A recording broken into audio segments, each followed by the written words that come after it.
They mostly come at night. Mostly. Hello everybody, hope you're going well. Today we are talking about the drama, sci-fi, slightly futuristic film called Ad Astra from writer, co-writer and director James Gray. This is starring Brad Pitt as an astronaut in space. And you know what? That was kind of all the hook that I needed to know. Like, Clooney went to space in Gravity, we saw McConaughey go to space with Interstellar.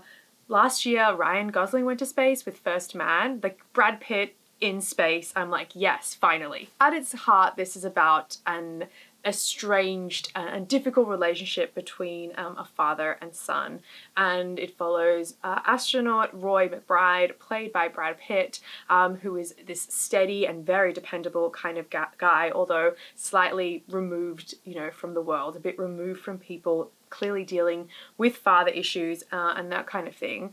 And then suddenly this message is intercepted from his long-lost father, who was thought to have died in a deep space top secret mission decades earlier, and McBride has to decide, what is he going to do next? And then there's all these extra layers of like military trying to get involved and deep space and top secret classified government something.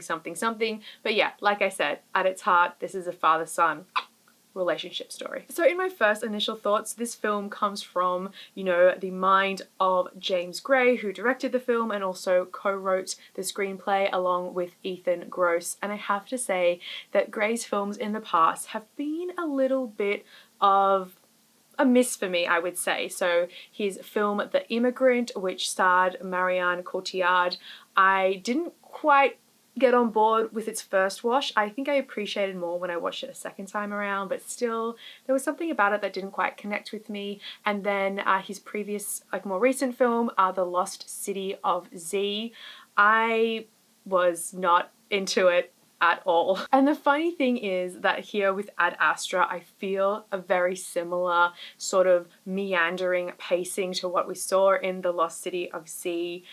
It's quite indulgent and slow in the pace, despite some really spectacular and heart-adrenaline short burst sequences. One of these standout scenes is involving this buggy chase scene, which is set on the surface of the moon. It's kind of wild. And in this futuristic setting, the moon has essentially sort of been divvied up between world powers. It's a tourist zone now. You can go commercially and travel to the moon.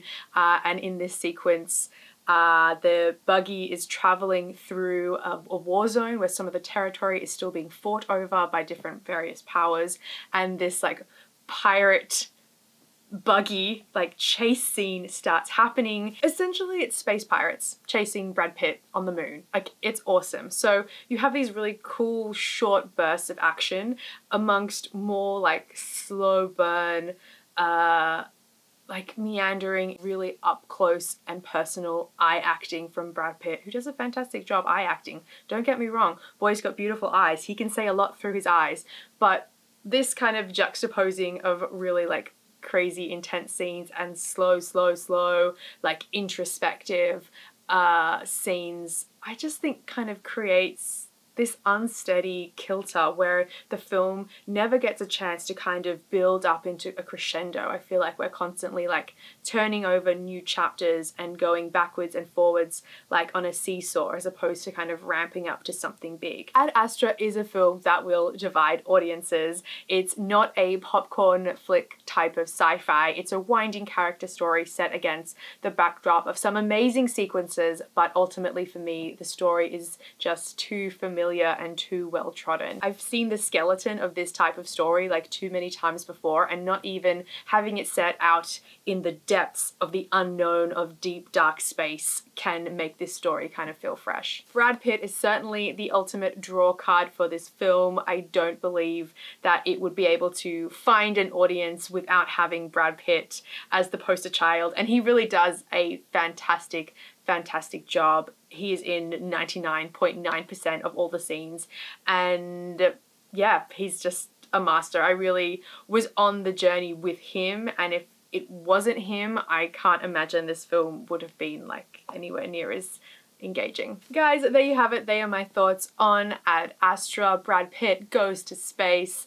Yeah, I don't think this one will be for everybody, despite some really spectacular visuals and it being one of those films definitely worthy of seeing on the big screen. So thank you so much for watching and hanging out with me today. Don't forget, you can also subscribe to my channel here and keep up to date with all things movies and TV, and I will see you guys next time. Bye.